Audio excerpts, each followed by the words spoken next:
O assunto de hoje vai ser estenose aórtica, que é uma valvopatia muito comum e muito importante.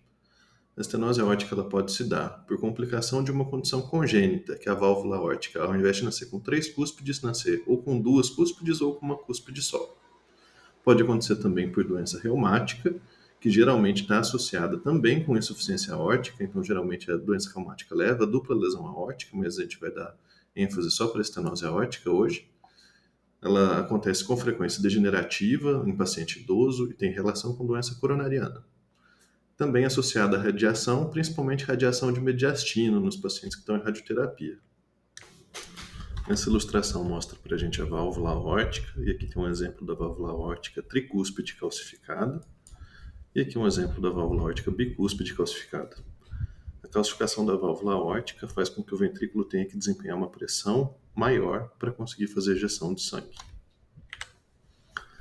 Essa pressão maior para conseguir fazer a ejeção de sangue vai fazer com que haja um gradiente entre o ventrículo e a aorta. Quando a gente compara com a normalidade, o gradiente necessário é muito pequeno na normalidade, enquanto o gradiente necessário para a ejeção de sangue na estenose aórtica é um gradiente bem grande. Com esse gradiente, com esse desenvolvimento de pressão, vai acontecer algumas mudanças que a gente vai ver logo à frente. A diferença de pressão entre o ventrículo e a aorta vai fazer com que haja uma aceleração do fluxo sanguíneo.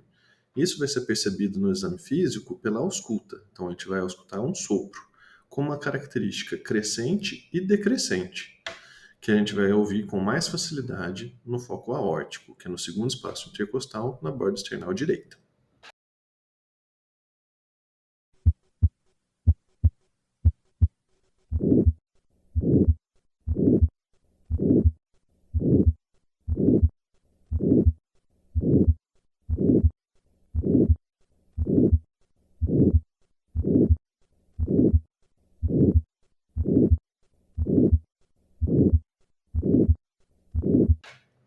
Quanto mais grave a estenose aórtica, mais tardio vai ser o pico do sopro. Isso acontece porque a válvula aórtica estenótica ela faz oposição ao fluxo sanguíneo, fazendo com que o pico do fluxo ele seja mais lento. Com isso, o pico de pressão sistólica ele vai ser mais para o final da sístole, quando a gente compara com a curva normal, que o pico de pressão ela é bem no começo da sístole. Além desse fenômeno, a gente também vê uma coisa que chama desdobramento paradoxal. O desdobramento fisiológico ele acontece porque o componente pulmonar ele é mais tardio em relação ao aórtico, e durante a inspiração o componente pulmonar atrasa um pouco. Quando a gente fala em desdobramento paradoxal, a válvula aórtica está tão estenótica que o componente aórtico passa a ser posterior ao componente pulmonar.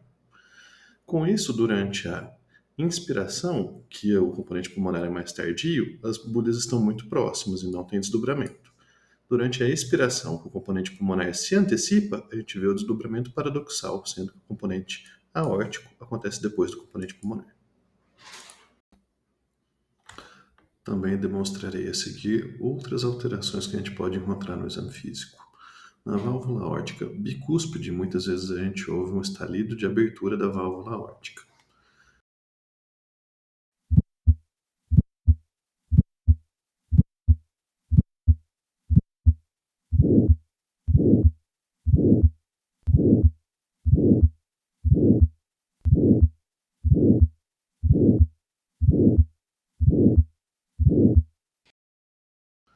Quando temos também hipertrofia ventricular, é comum a presença de B4, que está associada com gravidade.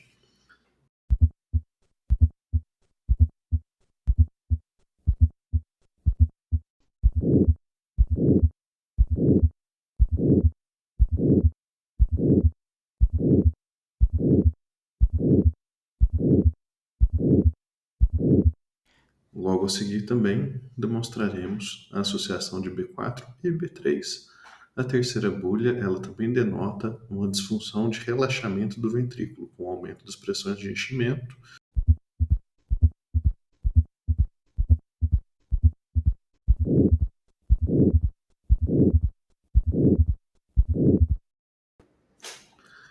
E por fim, no exame físico também temos um fenômeno que se chama Gala-Verdun, onde a estenose aórtica ela produz um sopro que é menos rude e mais agudo que é auscultado no foco mitral.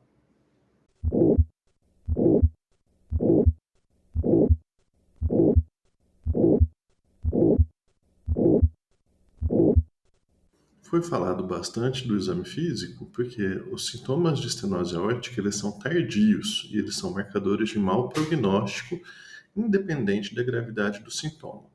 O tempo médio do início do sintoma até o óbito do paciente é cerca de 3 a 5 anos.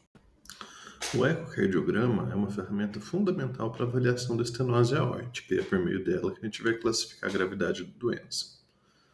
A estenose aórtica é classificada como muito grave, ela tem um gradiente médio acima de 60 ou uma velocidade máxima acima de 5 metros por segundo, ou ela tem uma calcificação importante, em homem vai ser um score de cálcio acima de 3.000, em mulher acima de 1.600, ou uma progressão maior do que 0,3 metros por segundo em um ano. O BNP acima de 3 vezes o limite superior da idade também classifica como paciente de muito grave.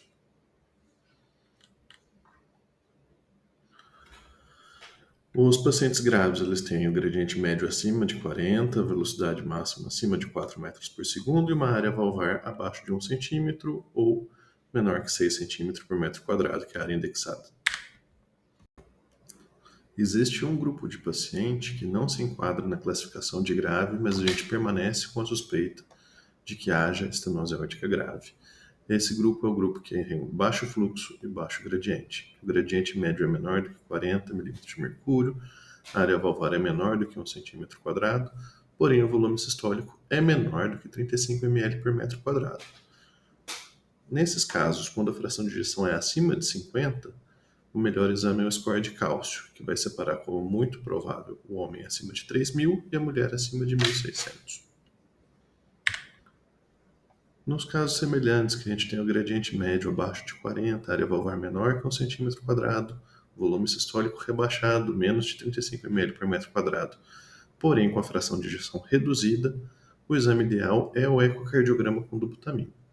Havendo melhora do fluxo, pode haver um aumento do gradiente, que vai reclassificar o paciente como uma estenose aórtica grave, ou vai aumentar o fluxo e o gradiente vai continuar abaixo desse limiar que a gente considera grave, e a gente vai classificar o paciente como estenose aórtica moderada.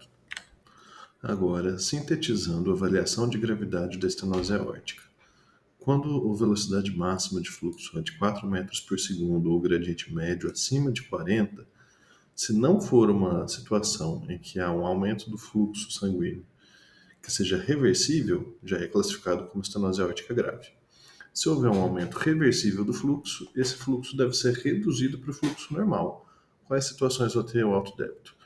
Paciente com febre, paciente em tireotoxicose, presença de fístula arteriovenosa, todas essas condições aumentam o fluxo e pode fazer o gradiente aumentar de forma artificial. Agora, dos pacientes que têm um baixo fluxo e um baixo gradiente, velocidade menor do que 4 metros por segundo, gradiente médio abaixo de 40, a gente deve ver o tamanho da área valvar. Se ela for maior do que 1 centímetro quadrado, a gente está diante de um caso de estenose aórtica moderada. Se a gente confirmar que tem menos de 1 centímetro quadrado, a gente vai definir o fluxo. Se houver um fluxo normal, provavelmente moderada mesmo, então não precisa de investigação complementar. Nos casos que tenham baixo fluxo, que é menor do que 35 ml por metro quadrado, se a fração de ejeção for acima de 50, vai ter que ser feita a avaliação, e essa avaliação tem que levar em conta a presença de sintomas que podem ser provavelmente atribuídos à estenose aórtica, hipertrofia ventricular esquerda ou uma deformidade longitudinal diminuída do ventrículo esquerdo, que é uma diminuição do strain do ventrículo esquerdo, que é uma ferramenta para avaliação de disfunção ventricular, que ela é mais sensível do que a fração de ejeção. Se a fração de ejeção for reduzida, a gente vai avaliar se tem reserva de fluxo com dobutamina. Se com a reserva a área valvar continua menor que 1 centímetro, é estenose aórtica grave. Se o tamanho ele aumenta depois que a gente faz o estresse com a dobutamina, é estenose aórtica moderada. E para os casos que não tem reserva de fluxo, também vai ser avaliado pelo score de cálcio. Uma vez identificado a estenose aórtica, a gente resta saber se vai precisar tomar alguma conduta específica ou não. Lembrando que não há tratamento farmacológico, como toda condição clínica, a gente tem que tratar as outras doenças do paciente também. Para o paciente que foi classificado como estenose aórtica grave e que tem condição cirúrgica, que não tem uma doença com mortalidade esperada menor que 1 ano, e que tem a capacidade de sobreviver ao procedimento cirúrgico ou ao procedimento percutâneo, a gente tem que seguir um fluxograma para definir se está na hora de operar ou não. O paciente que tem estenose aórtica grave e está sintomático, ele se beneficia da cirurgia ou da troca percutânea. O paciente que está assintomático e tem uma fração de ejeção abaixo de 50% também se beneficia da cirurgia. Aquele que tem fração de ejeção abaixo de 55%, ele pode se beneficiar. É uma recomendação mais fraca, não coloquei no fluxograma. O paciente com uma fração de ejeção acima de 50%, que é ativo e não é sintomático, a gente vai prosseguir com o teste ergométrico.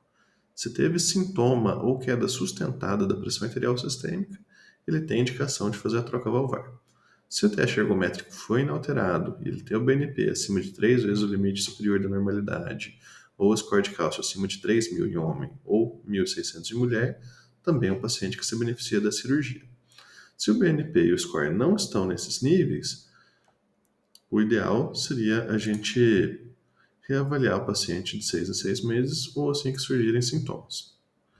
Para o paciente que tem a fração de ejeção preservada e ele é inativo, ele já vai partir para os exames de BNP e para o score de cálcio. Se esses exames não tiverem nesses cortes, ele também vai ser reavaliado de 6 a 6 meses ou assim que surgirem os sintomas. Agora eu vou seguir com 2 cenários que vão ser os cenários ideais ou para troca valvar cirúrgica ou para troca valvar percutânea. Muitas vezes a decisão é difícil, ela deve ser uma decisão compartilhada, e quanto mais o paciente se aproximar de um paciente jovem, com baixo risco, com anatomia desfavorável para TAV e que seja candidato à operação, ele tende a se beneficiar mais de uma cirurgia aberta.